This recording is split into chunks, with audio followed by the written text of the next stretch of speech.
Do you aspire to achieve financial independence? Do you think financial freedom sounds like a pipe dream? What if you are already financially independent? What exactly is financial independence? The list could go on, but financial independence, for example, is frequently defined as having enough money to live a comfortable life without having to work more. Financial freedom is a lofty goal, but it is likely to come true only if you are willing to work for it. After all, who wouldn't want the peace of mind that they prepared to deal with unexpected expenses?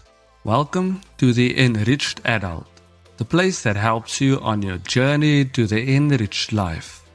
If you are determined to achieve financial independence, you've come to the right place. In today's video, we take a look at the 7 stages of becoming financially independent based on where you are on your financial journey. Number 1.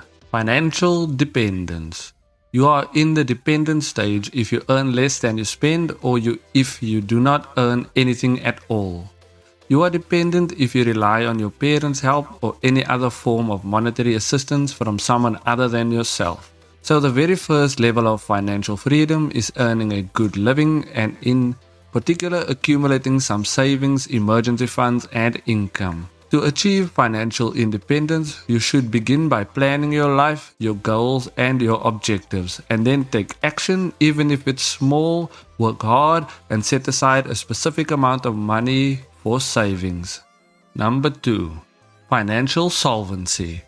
You are in this stage if your expenses are less than your earnings. You are likely to fulfill your financial obligations such as paying bills and making other withdrawals from your accounts when you are solvent. This stage is reached when we reach the survival level. Profit or savings result when you keep your costs below what you earn. You may still have debts, but you are not incurring new ones, and more importantly, you are able to make your monthly payments on time. Number 3. Financial stability.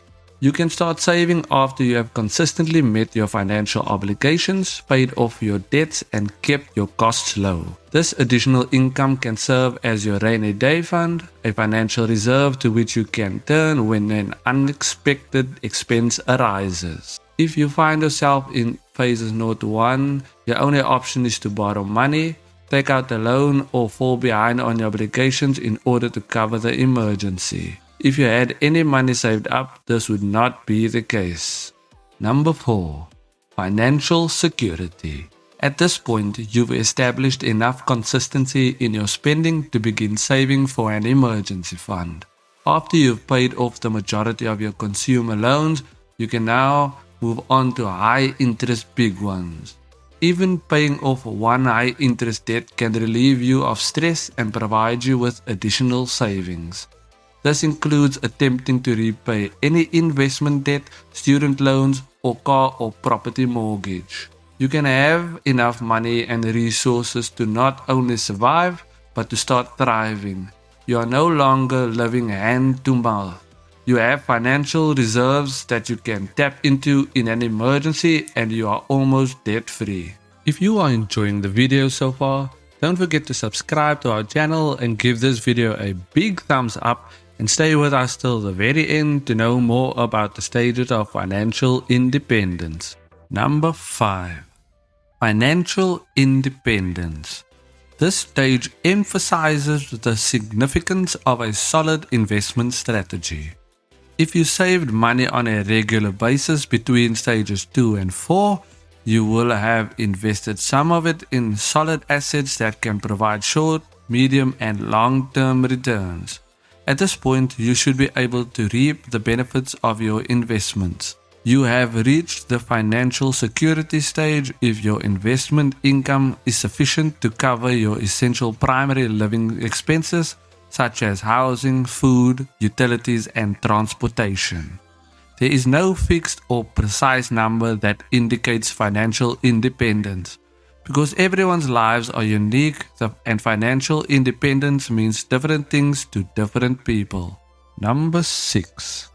Financial freedom. Financial freedom is achieved when you are completely independent of employment.